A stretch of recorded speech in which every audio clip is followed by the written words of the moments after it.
Hello, Hello. hello. Welcome to another Doctor Who, not another Who podcast. Yeah, Uh, yeah. yes, welcome to another, not another Doctor Who podcast. See I'm you, Chris. and I'm Sam. How are you doing today, Sam? Good. So I'm on holiday at the moment. Oh, very Yeah, nice. yeah. 2 weeks off from Whereabouts work. are you? I am in Mancunian. Out of all the holiday destinations in the world, Yeah, I'm visiting friends at the moment. So yeah, I've had a choice of Benidorm. yeah. It's not quite Benidorm. No. Well, at least you get to hang out with your friends. That's the main part. Yeah, Um, yeah. so today we have, well, we're reacting to the latest Doctor Who episode, Lucky Day. Uh, Mhm. what's your one word review? Meh. Meh? Yeah, meh. Just just just just meh, meh. Yeah, Yeah, I'd say mine was probably um what was it? Um Underwhelming, I'd say. yeah, I found it's I don't mind when Doctor Who has um episodes where, Doctor Light episodes or episodes where they take a breather, but I felt like this one was one of those where it just it f- we'll go into it, but yeah, I think mm, melodramatic kind of sums it yeah. up, or yeah, just one of them. Um, right, let's go on to news. What news do we have? So, Um, do you have any news on your end? there's a, I don't know if it's news, but that rumor about the that Disney are dropping out and it getting put out as a Yeah. 6 episode series or a series of Yeah, there's specials. yeah, there's a few rumors floating around. It's been floating around since just before the series began. But I didn't want to mention it on the podcast until about halfway through the series because it felt a bit like we would be dragging the show down. Mm, Um, but there is the theory, because I don't know if it's a rumor or a theory, but Disney may not be so happy about their deal, and we don't know what yeah. negotiations are like.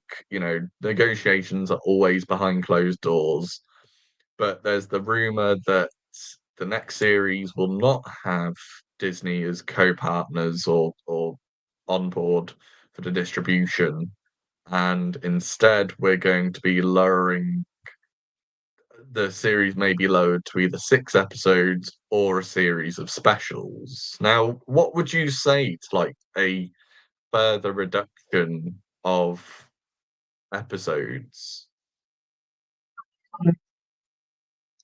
I don't know really. I You know what? I kind of miss the 13 episode format back in the day, and Yeah, it's just getting shorter and shorter and shorter. Soon they're going to bring yeah. out one episode every 5 years. Well, that was the other rumor that it could just be a series of specials, and honestly, I think the specials would be more damaging than 6 episodes, because at least with 6 episodes, you've got 6 weeks. You've got Yeah. at least I would call it a mini series at that point, because it's definitely not a full series. Mm. Um, unless they do maybe two, like with the Matt Smith era when they split it into two halves, Yeah. maybe doing something like that where you have like six episodes one year, 6 episodes the next year, but it all counts as one 12 episode series. I think that could be Yeah. um that would be, I would say, meeting fans in the middle, but a series of specials, because specials, I don't think Shooty would sign up for that, where he would just be in for 1 or 2 months and then go off. I think that Mm. would be quite damaging for him, because at least if they did another series, he could say, okay, 3 series and then off.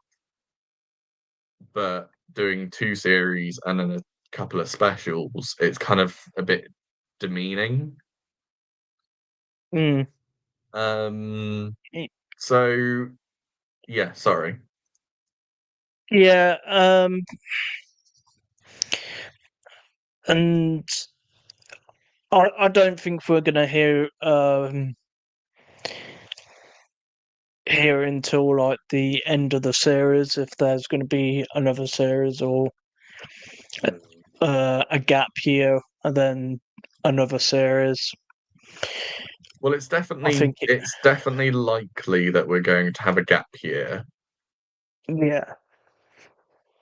because if they were to go into production on a new series, it wouldn't be until at least, I'd say, autumn, maybe winter this year, and then they'd be filming all the way up until about sort of spring, and then it would take time to edit. So probably 2027 would be what we were looking at if they were going to Yeah. do, you know, because with the with the budget, with the production changes and all of that. So, when Russell T Davies said when he came back on board he doesn't want a gap in between series, unfortunately, it's looking quite likely that there is going to be a gap, and that will harm the show a lot, because people aren't going to stick around for that, basically. Mm. Yeah. Um, there was someone, I remember seeing someone say that it'd be fun if they do specials to have guest actors on, like, A-listers. Yeah. I don't know what I would feel about that really. Well, I find the whole point of putting a star as the Doctor. Yes, okay, we've had Peter Capaldi, but he wasn't I would call an A-lister. Mm. Um I've, and I've, I don't think we've sorry. I think it would be pretty throwaway Mm, to you know it- put like a different actor in each story. It'd be like, you know, um, I think it would lower the it would make the whole regeneration seem more gimmicky than it is. mm, Because regeneration was or is intended to be an exit for an actor, for a new actor to come on. It's like doing Shakespeare. mm, Um, you exit one, come in for another. But if you're doing regeneration story after regeneration story, people are going to be like, well, I don't really care anymore, because it's lost its magic. yeah, Um, In other news, the season finale will be. Oh wait, I've already talked about that. Season finale will be getting a cinema release. The tickets are on sale now if you do want to go see it in cinemas. There is a link somewhere. I don't know where. I don't even have the link, but just Google Doctor Who cinema, whatever. You'll be able to find it. And hopefully you can go see the finale in the cinema, which is good. I'm not Yeah, sure hopefully. where if I'm gonna be going to the cinema yet. I don't even know if there's any cinemas showing it near me, so I'm just gonna have to wait and see. Yeah, you don't have a view or a Cineworld, do you? No, not The, well. yeah, I do have a view, but it's like the next town over, and it's like, do I really want to yeah. go the next town over to see Doctor Who? I Because was, I saw the well, like, sorry. yeah, I was just about to say, it's a pretty big trek for you to go to the next view in the next town over. Yeah, I know where it is, and I'll go to and that I don't cinema. drive either. Well, I Um, did and go to that cinema. and also I saw the last season finale in the cinema, and for me that was a very underwhelming experience. Like the Legend of Ruby Sunday, the first of the two-parter was great, but the Yeah, Empire of Death was just atrocious. And I remember leaving the cinema feeling like I had been conned. And it wasn't the I cinema's want my fault. The money cinema back. was absolutely perfect. Yeah, I was literally like that. But I didn't blame the cinema staff because they didn't make the episode, but I Yeah. feel a little bit more cautious this time around. Mm.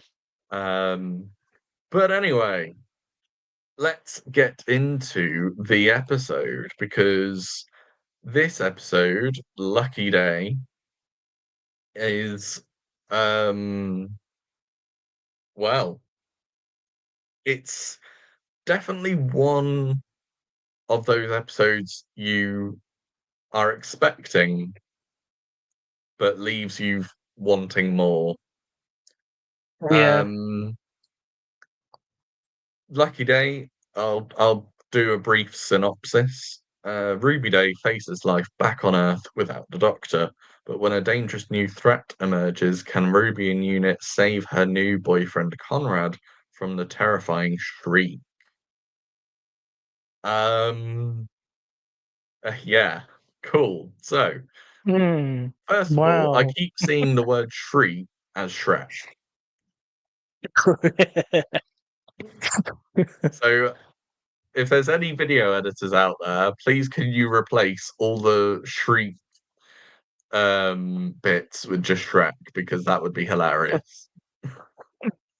Mm. I mean, Um, I, sorry, go ahead. I I feel this episode was very underwhelming, and we went Mhm. from the heights of the last episode, which was I feel one of the best episodes of this era. Then we get Mm. to this. I'm like,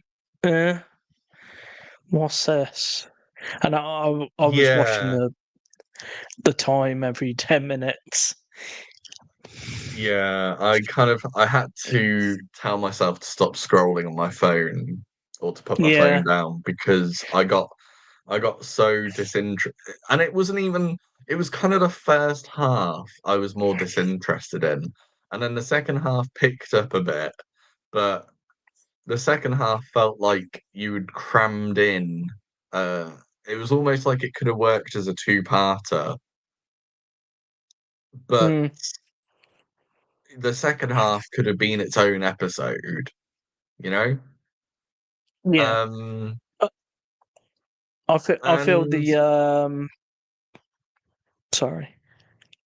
No, go ahead. I don't think I mentioned this in the last review. I feel the last episode could have been a good two-parter. Oh yeah. Yeah. They could have fleshed it out so much and make it into a Mm, really good two-parter.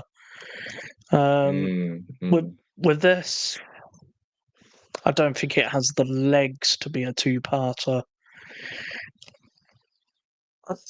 If the first part focused on the setup of Conrad, his podcast, Mm, Millie, sort of expanding Millie's life back on Earth, maybe going more into her PTSD, or I think it could have made sense as a two-parter because the second part could have been the Doctor and well, I guess with the structure of the series, the Doctor and Belinda showing up.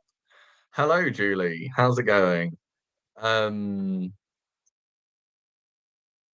yeah, I feel like it could have worked as a two-parter if they'd rejigged a few things because there was a lot to like, but I felt like the pacing was off, yeah, if that makes sense. Like it rushed yeah, a lot of elements too fast and didn't expand on a lot of hmm elements. yeah. And that um I think really sort of yeah, I think that kind of gave it a bit of a downer. And by the Before we way, go, sorry, yes. and by the way, justice for Ruby. She deserved better than this. Do you mean the boy uh because of her boyfriend or just because of the episode? The episode itself, she Yeah. felt a bit off. Yeah, I think I mean I wasn't I the problem with Ruby, now that's a good episode title. Um the problem I have with Ruby is that she just doesn't come across as genuine. And I don't Yeah. know whether that's my own cynicism or whether it's because it's not to do with necessarily her acting, because she's a good actress. I think it's the material she's working with, you Mm, know? yeah. Um, and that's why I feel like if this was a two-parter, it would have been interesting because we could have had a I think the two-parter aspect would have been more interesting because we could have explored more of her trauma and having been Mm, through time and space and have all these things happen to her, and maybe she couldn't talk about it with anyone, and I just I get where you're coming from. Before we go any further, though, let's go to the NAWP leaderboard and just give ourselves a refresh of the scores so far.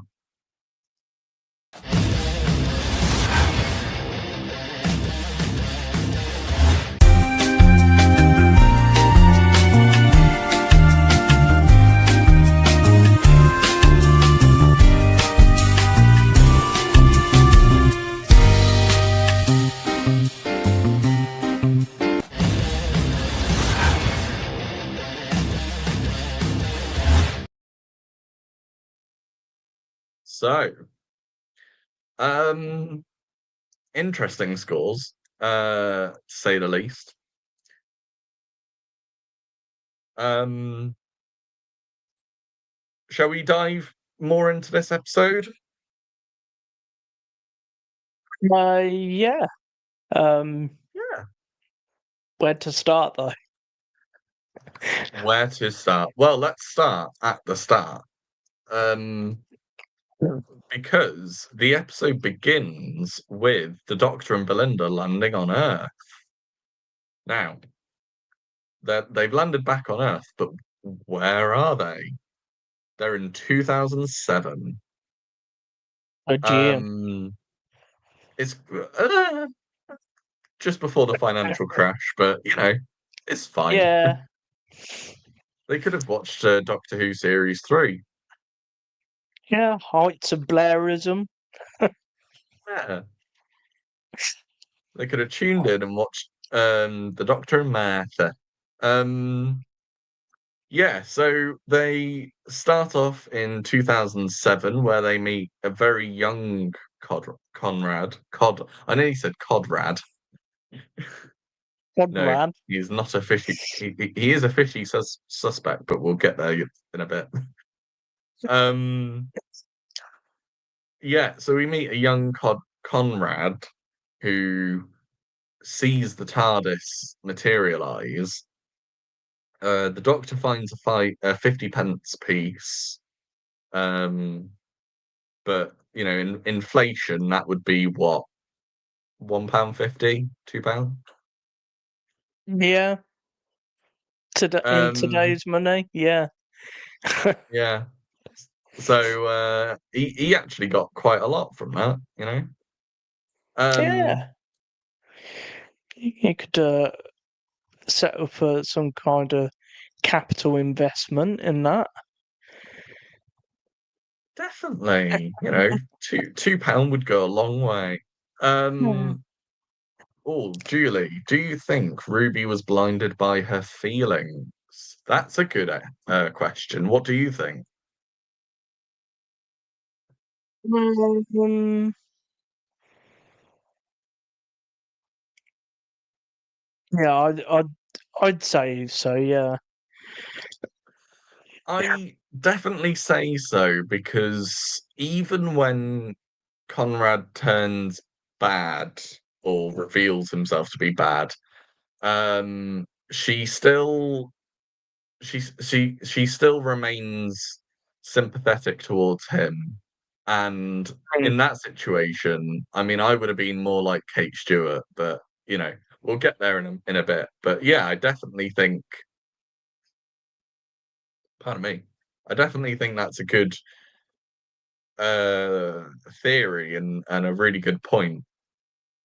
Um, so after the Doctor and Ruby use the Vindicator uh to scan their local surroundings, and they jump back into the TARDIS, only for Conrad to go to his mum and be like, "Oh, I saw this blue box," and his mum's a little bit mean, would you say? Mm.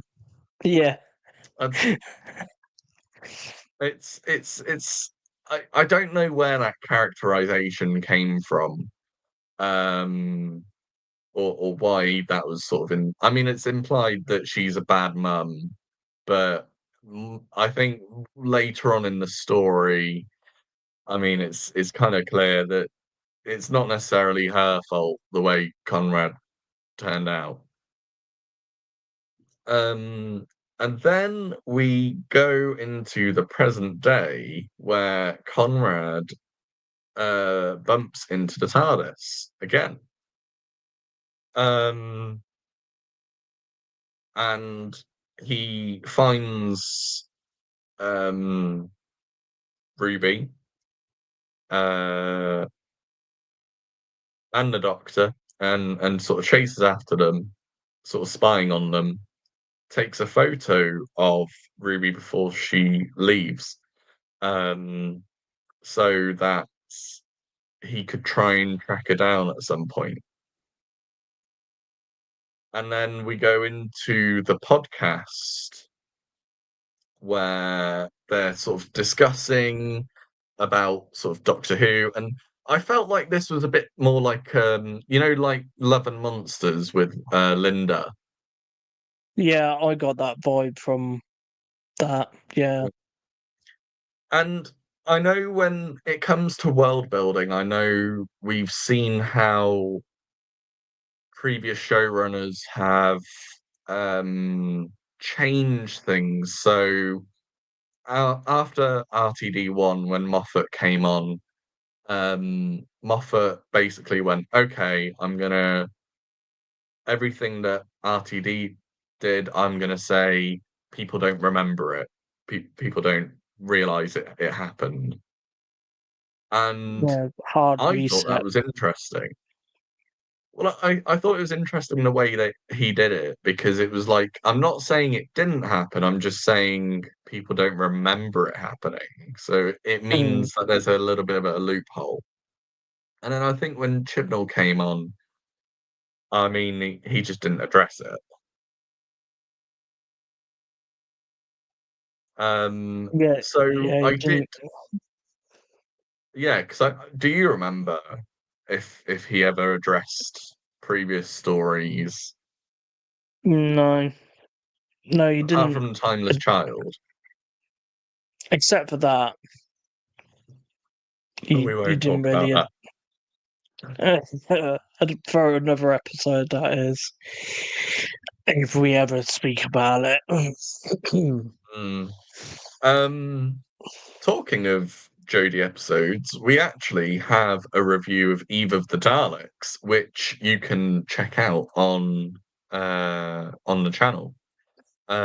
Just watch it after the stream if you feel like it. Mm, Anyway, back to it. Now, Conrad and Ruby build up their relationship. But I don't really see anything necessarily odd with him, apart from the fact that every conversation they seem to have has to revolve around the doctor. They can't have yeah, just a normal conversation. yeah, And about that's, chips or something. yeah, like it, it feels as if, I mean, I know why, because later in the episode, it's him trying to, we'll get there.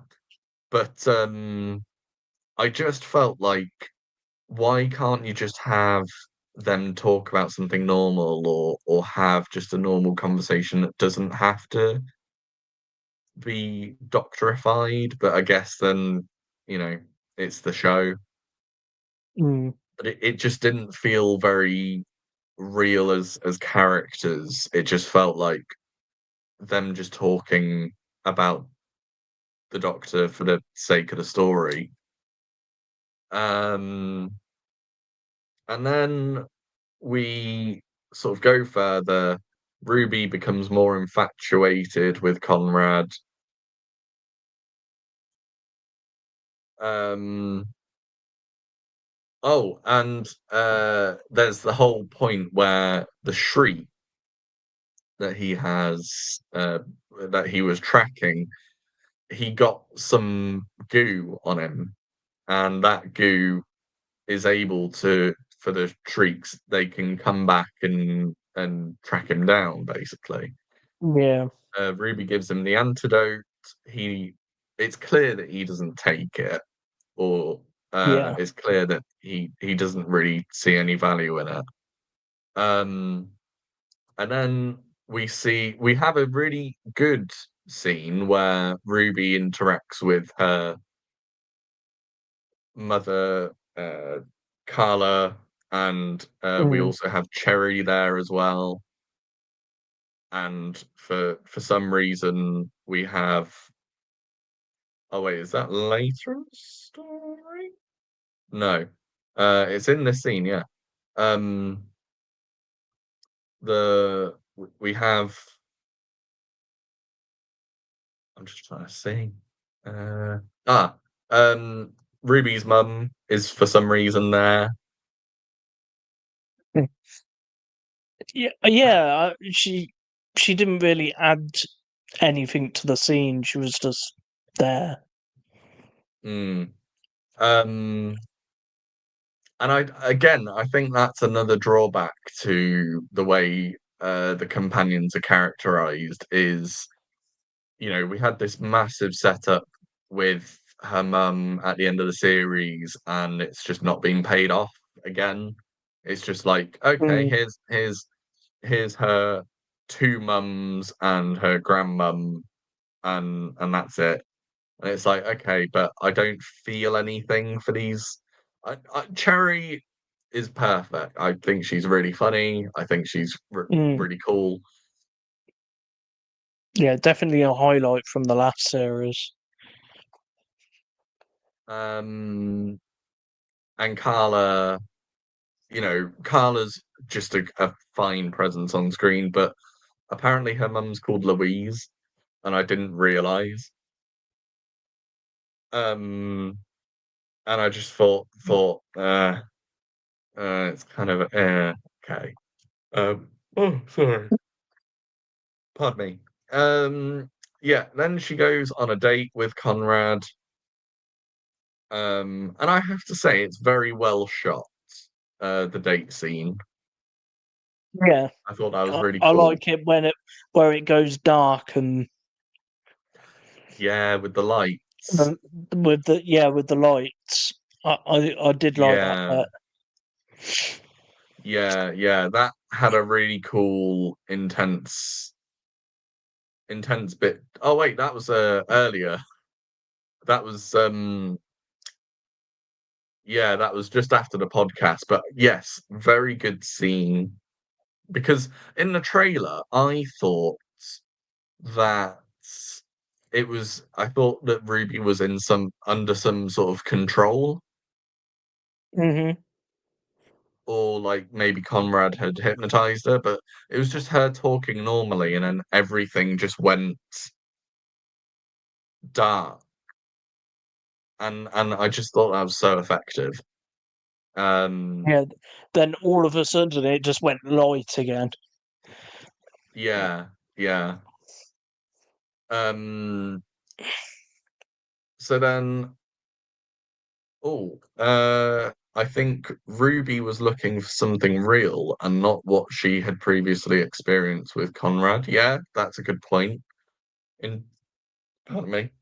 Interesting how Conrad described it as storytelling. Yeah, that's a good theme. The fact that there's storytelling being weaved in, stories, maybe there's something to do with it. Who knows? Um, and then after the date, we have another scene with Ruby, Cherry, Carla, and Ruby's other mum, um, where they're talking more about Conrad. Then they go on, I think, a break, or they go to see some friends. Mm. And it's an interesting location. I like the look of the town. And then they go into the pub, and we're getting to sort of the halfway point where there's something mysterious going on at the pub. The lights keep going out.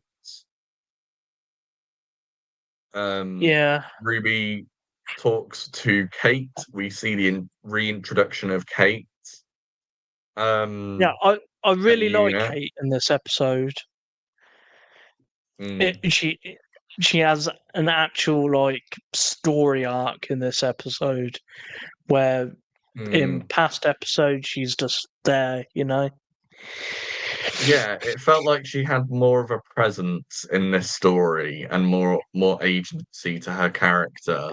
Mm.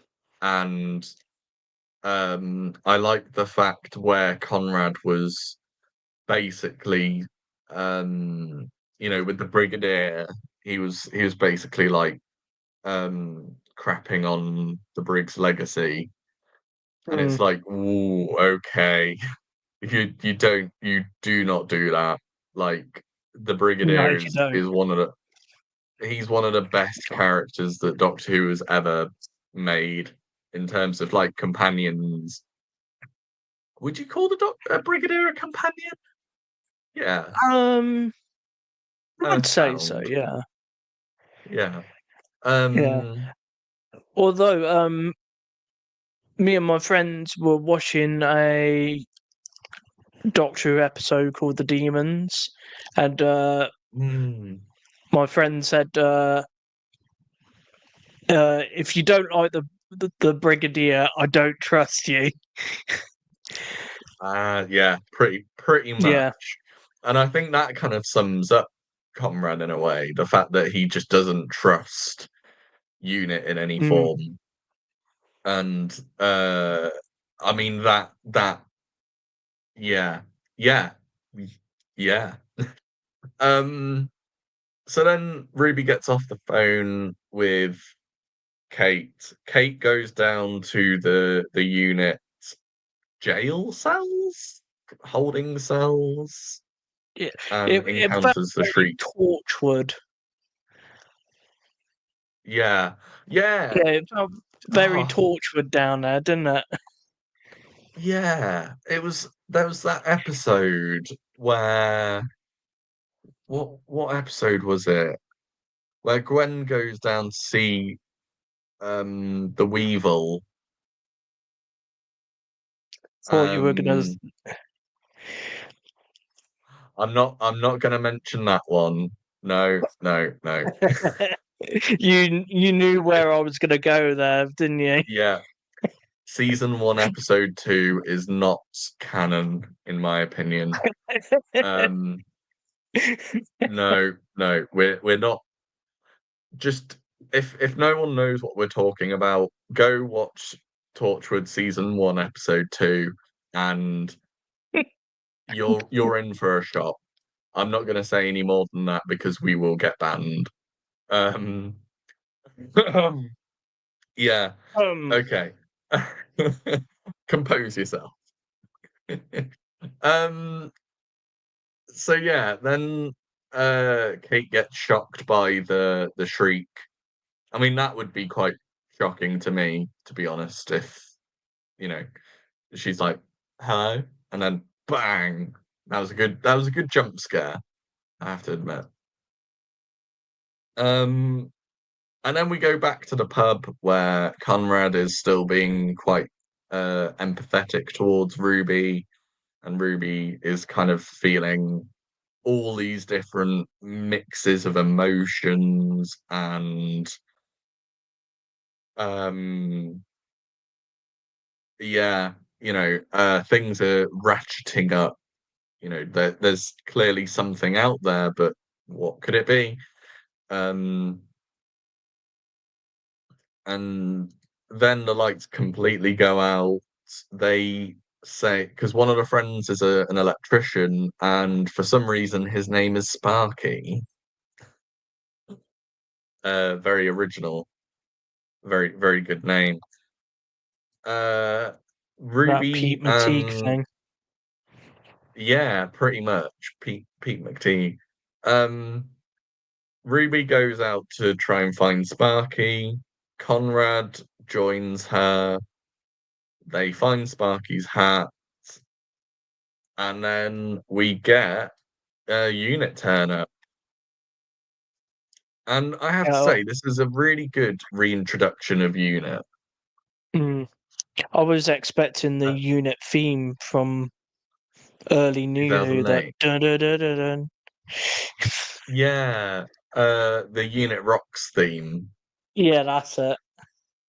I absolutely love that. I mean, the season series 4 soundtrack is one of my favorite soundtracks of all time, and that It unit is my score that they favourite. had for the yeah, the unit score that they had for the Sontaran episode, they should have just kept that, but just done tweaks to it. Yeah, just like update date it a bit, maybe. Yeah, I mean, they Or could have put, done a bit more of a like a heavy metal feel to it, yeah, especially how or dark this episode is meant to be. put some kind of twist to it. Hmm. Yeah. And then Conrad reveals himself. Uh, his friends uh, seem to be wearing costumes of the Shriek. Now, how, how did they manage to get costumes of an alien? Like, I don't get that. Yeah, that annoys me. Yeah. Um, How did they? I mean, he didn't really see the alien, did he? Really? Not really. In the So first half of the episode, he I think he only sees like a glimpse of it, but even Mm, then, it's not considered like a big thing. But then they're wearing like the costumes. Now, if it was the Cybermen, that would have been an interesting one because you could have easily said, "Oh yeah, there's like uh, there's Cybermen that were deactivated, so they like stripped um there's the stripped the parts and just wore the parts." That would have been fun. mm, Um, yeah, but I felt like that was a bit too meta to kind of go, "Oh, it's people in rubber costumes." yeah. Um, Um, and then we have uh Conrad reveals himself to be part of Think Tank. from Uh, Robot, well, a I flashback, immediately oh oh flashback. was it? Yeah, think tank from Robot. I need to Google this. Think robots. Yep. The National Institute for Advanced Scientific Research, colloquially known as the think tank. Yeah. I mean, it's a Ah, bit different because in that episode, they're meant to be a legitimate scientific organization. So I think yeah, somewhere along the way they changed things. But yeah, mate. that was a good spot Oh, because I didn't I'm guessing immediately it. think of robot. Yeah, I was like, oh, I think sorry. tank. I was, um, yeah, I think over the last like 50 years, I'm guessing they had their budget cut or something. Or they just became more conspiratorial. Mm, Mm. with Um, the new age. I thought immediately of there's a place in Birmingham called Think Tank, which is like a science exhibit, a science and like natural history exhibit, and I immediately thought of them.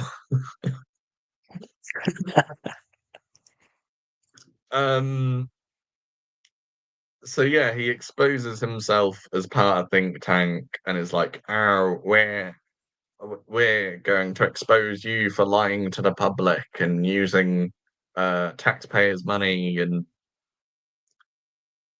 it's very on the nose, I have to admit. Um, if they had just changed the words from think tank to Reform UK, you could have got the exact same vibe Or UKIP. or UKIP. Yeah, that would make more sense. Um, I forgot that Think Tank was part of Robot because we reviewed Robot well, not recently, but we reviewed Robot in the past, and I didn't think of that. So too. Episode 2, go back and watch it after this. Um, and then yeah, then we have um that bit where Conrad accuses Shirley Bingham of milking disability benefits. Or that was too Yeah, that close was to home. that was a bit That near the knuckle on that bit. yeah, that was painful. Um and so yeah, him and his mates start filming unit and telling them to, they're in the right, and well, the think tank are in the right and they're in the wrong. Um and then we cut to one of the RTD-isms that he likes to do, where we have Trinity Wells come back. That was good. Yeah, she The she return was of Trin yeah, sorry. she was missed. I She prefer was. her Now she's become more than Alex Jones. mm, Mm. She's become a bit more of an extremist sort of news yeah, anchor. Fox News or GBBs. Oh, I was thinking more InfoWars. Um, and Yeah, then well, InfoWars don't exist anymore, but you know, yeah. Um, and then we have, for some reason, Joel Kinnaman, the comedian. Joel, where is he? Joel Oh, Joel Kinnaman. Dommett. Joel Dommett. Joel Joel Dommett. He's a comedian See, and TV show host. never heard of Um, him. I kind of vaguely know him, but I'm not a I'm not like a follower. He's supposed to be sort of a broad TV host, so I Hmm. think he's on like the One Show or something. But we do actually have a bit from the One Show with Alex Jones. Now that was One. interesting. One, one. Um, so yeah, we go past the RTD-isms and we have Conrad now he's naming and shaming every person employed by unit. So he's becoming a bit more antagonistic. Well, a lot more antagonistic. Um, and getting just yeah, then there's like protests, and Ruby is taken to unit headquarters. Uh, Kate has a really good line describing the politicians. She says, Cabinet only care about their jobs. Surprise, It's true. surprise. That's like every politician. Um, and then we have Conrad storms the unit headquarters. How he's managed to storm the headquarters, like without any pushback whatsoever. Yeah, He's just able to get into the skyscraper. yeah. It's supposed to be a top security establishment, and he just Yeah, roams in. How? yeah. Like, uh, like apparently units comprised of three people and children that they've somehow been able to hire. Um, Yeah, 12, um, 12-year-old genius. Where did he? and Where was he this episode? exactly. And where was what's her name? Yasmin, Rose, not Yasmin Finney. Rose, that's it. Where were they? probably in school. Possibly. Unit school? Maybe unit school. Maybe unit have their own oh that gets even worse the more you think about it. Um so then he storms into the main sort of headquartery bit with the Vlinks. The Vlinks makes another comeback. Oh yeah, yeah. Um, The robot uh, thing. the I call it the gimmick. Um, I personally think instead of the Vlinks, they should have just had K9. Like that Yeah, would have been more fun. or chameleon. Oh wow, that is a deep cut right there. Yeah. Chameleon. Um, Only like hardcore classic Who fans know who Chameleon is. mm, I I I haven't even seen the episode and I know who he is, and I don't want to watch the episode because it just looks tacky, but I know at some point we're gonna get there. So I'm kind Yeah, of we'll probably review King's Demons and Planet of Fire at one point. mm, um so then he manages to get through uh into the sort of main headquartery bit where he still like doubles down on his claims and he's still like admit the lies, tell the truth.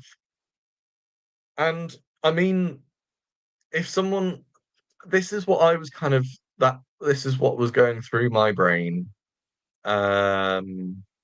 when that sequence was happening was if you've got someone who is opposed to the truth and will not listen to the truth in any way, shape, or form, how would you ever get them to believe in reality, in believe in the truth? And I felt myself agreeing with Kate in this scenario where, you know, you can't fight someone who's not going to listen, or you can't argue with someone Yeah, who's not going to at least hear out your side. Um, so then we have this sort of back and forth between them. Kate decides, you know what? I'm just going to release the Shreek. Release the Shreek. yeah. The It was Shriek gets. kind of like Harriet Jones in the Christmas Invasion when she just blows up the Sycorat ship. It's just I like, felt that was a bit more unjustified. I think that is a bit different because in the Christmas Invasion, like there was that honorable fight, and the Doctor says, "Leave this planet and never return, and tell everyone Earth is defended." And they mm, follow through on that, and before that they yeah, can fulfill that, Harriet's like, "Nah, just kill him," and it's like, "Ah, okay, well, what are you gonna do?" Um, and then it's the six best words ever spoken by the Doctor in history. I think she looks tired. I only think she looks tired. I said that when that would be a story for another day. I was going to go political again, but we've got too much politics in this episode. there's there's Um, stuff we do huh? have to discuss after the Yes. on the last scene. Yeah, Yeah. So the links the Shriek gets released and is starting to sort of hunt down Conrad. Um, Conrad's then confronted by it, and he's like, "Oh no, get it away from me! Get it away! No!" Um, and Kate's like, "Well, you told us it's not real, so what are we going to do about it? If it's not real, then it won't hurt you, will it?" mm, Which is quite justified, I have to admit. yeah. Um, and then we have uh the Shriek. He even doubles down even further and is like, "Oh, your special effects got better," and gets his arm. Oh yeah, he says, Or not. "At least your special effects are improving," and then he gets his arm chewed off. I mean, if that's not the Mm, definition of someone just not believing in the lies and just going to the ultimate conclusion, I don't know what is. but that was Mm. very funny.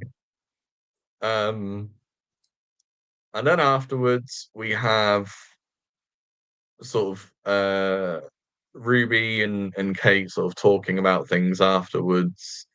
The I stand with unit is a hashtag, so I wonder if that's going to be coming back for the spin-off that they're going to do. Yeah, you probably come back in a future episode. I'm very much looking There, forward to it. there was a bit of setup because I think Bonnie Langford is going to be in the spin-off because there's Kate who says Oh, she's down in Sydney dealing with a situation going on in Australia. So, oh, mm, um, that's probably what's and happening in that spin-off probably set in Australia. Australia. And then we get Conrad in his jail cell, and for some reason, his arm's been reattached by this metal thing. Yeah. I feel like it's a bit, why reattach his arm? I feel like that was a bit silly. Um, but then the TARDIS turns up and he gets sort of I think it's one of those where he gets sort of beamed into the TARDIS or the TARDIS lands around him or something. Yeah, you got energized. Mm. I thought it was a bit like Runaway Bride, with Yeah. Donna. Yeah, I thought it was a bit like that. Um, and then we have just the best scene in the episode, in my opinion, between Conrad and the Doctor. Yeah, that was possibly Shooty Gatlin's best scene Mm. so far. Uh, I mean, he was just impeccable, and I mean, like, he makes a really good point, and I feel like this is a point about um like populist extremist politics is um he says, the only strategy you have is to wear us down, and Mm, his constant attack after attack whilst we're trying to save the world.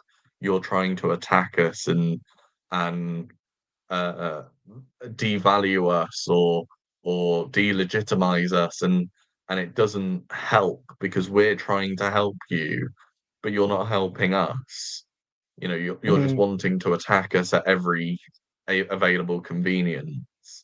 And it felt it that was just a really good sequence where the Doctor's kind of addressing the audience in a sense, and it's like, these people that scream Doctor Who's being cancelled every week. It's like you're trying to wear us down. You're trying to make fiction reality. You're trying to say this thing up until it becomes real. And it's like, but mm, why can't you just enjoy it? You know? Why can't you just appreciate the fact that people put their time and effort and energy into this show? And yes, it may not be great each week, but it's still a good show and you've got to give it a chance. And if it's not for you, watch something else. quite classic, who? Like Classic Who. Yeah. Um, and then we get Shooty. And then after, oh, my weird moment was Conrad knowing about Belinda. Yeah, that was interesting. That Conrad for some reason knew about um Belinda. So maybe there's something more to his character. Maybe we're gonna see in the finale all these jigsaw puzzle pieces come back together for some reason. And Hmm. um, we had another scene with Mrs. Flood. Yeah.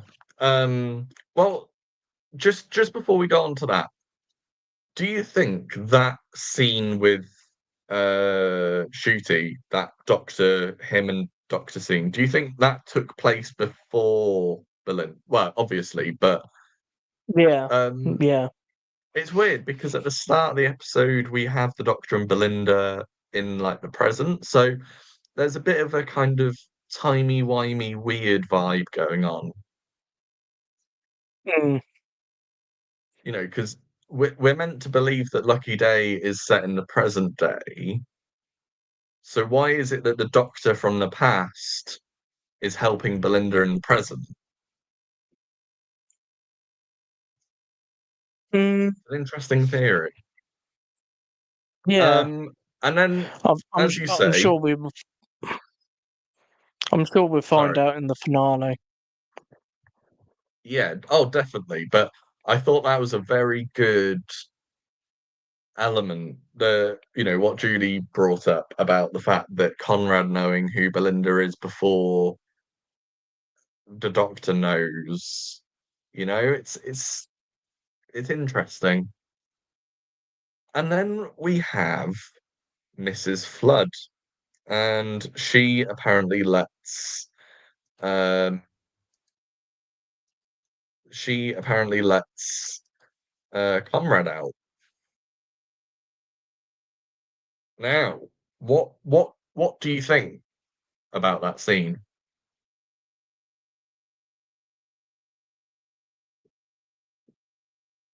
Hello? Um, Oh, Hello. there you are.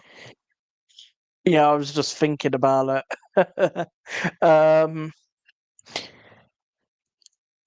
I think he has some kind of motive for him to join something. Hmm. Well, is it maybe giving more concrete evidence to the fact that she's like a time traveler or Yeah, I think something? she's a time traveler. A time traveler? Time traveler. Traveler. Traveler. Um, Tral.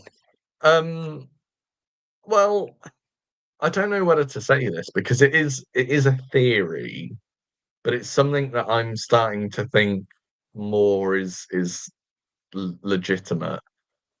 So, do you remember in the late late Colin Baker era, early Sylvester era, there was a time lady called the Rani. Yeah, I do Well, remember Rani. yes, it's hard to forget her. Um, could it be that Mrs. Flood is the Rani? I think we've discussed this in a past episode, and I a think lot we of did, but I'm bringing it back yeah, she could be some sort of time lord, because Rani and it is an anagram of rain, and what makes a flood? ah Rain, yeah. So I think yeah, there's more legitimacy for Mrs. Flood being the Rani because Flood, rain, Rani, rain. I think there's a connection. It's a very yeah. you kind of have to put the pieces together to fix it, but Hmm. pardon me. But yeah, I do think there's a kind of there's a theory to that. Yeah, Um yeah. there could be a very solid theory to that, and again, I think we'll find out in the finale. Oh yeah. Well, we may even find out a little bit in Wish World Yeah, because Wish World is apparently the first part to the finale. So it could be the cliffhanger. the cliffhanger, of course, yeah. She I mean, reveals herself to be the Rani. maybe. Oh, um, Mm. but we'll have to wait and see. But next week's episode is the story and the engine, which does look interesting, I have to admit. But we'll Yeah, talk more about that he has some next giant week. But spiders. So I wonder if the spiders from Metabelius 3. you know what? I knew you were going to say that. And did you know I I was knew going to you were say gonna that? say because because any excuse like to try and mention a John Pertwee episode. That's anything to twice now. like slip in some classic deep cut reference I mean, it would be nice to revisit Metabolus 3, but or you Peladon. know, or Peladon. Um, but I mean, I don't know. We'll just have to wait and see. Um, Yeah. yeah, but that was Lucky Day. And I have to say, overall, it's not a completely bad episode. I don't think it's the best episode we've had so far, Mhm. by any stretch. But What would you? what would I What rate would it? you? Oh, okay. Yeah. What would you rate it? I'd say about a 5 out of 10. Hmm. Only because it's very mid, but there's good moments. It's just it's if they'd expanded on those good moments, it would have been perfect. But because they had to shoehorn in filler stuff, it, I felt like the pacing was off. Yeah. Yeah. I'd What about go you? for a. I'd go for about a 4, maybe. Or 4? Well, let's just Yeah. remind ourselves of the leaderboard so far, and we'll wrap up after this.